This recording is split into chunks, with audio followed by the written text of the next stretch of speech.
भारत की मृत अर्थव्यवस्था, जिम्मेदार कौन? अमेरिका के राष्ट्रपति डोनाल्ड ट्रंप ने भारत की अर्थव्यवस्था को मृत अर्थव्यवस्था बताया है। ये बात मोदी सरकार को बहुत नागवार गुजरी है, लेकिन ये सत्य है कि मोदी सरकार ने भारतीय अर्थव्यवस्था को मौत के मुंह में धकेल दिया है। भारतीय अर्थव्यवस्था बीमार हो चुकी है और अपनी मौत की तरफ बढ़ रही है।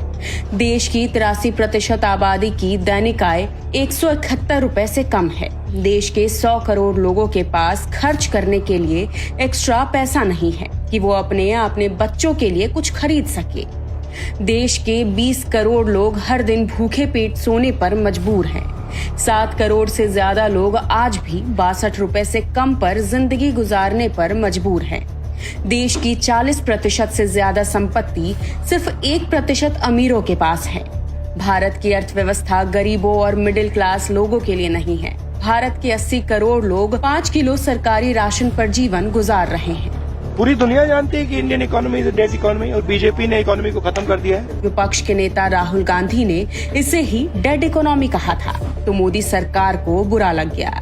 लेकिन क्या ये सच नहीं है कि सरकार भारतीय अर्थव्यवस्था को संभालने में नाकाम रही है? मोदी सरकार ने अडानी अंबानी के अलावा देश के हर व्यक्ति को लूटा है, कभी नोटबंदी के नाम पर तो कभी जीएसटी यानी गब्बर सिंह टैक्स के नाम पर। देश के 40 करोड़ युवा बेरोजगार हैं। बेरोजगारी 45 सालों का रिकॉर्ड तोड़ रही है। गरीबी, भूखमरी और बेरोजगारी के कारण देश के हजारों युवा, किसान और मजदूर आत्महत्या करने पर मजबूर हैं।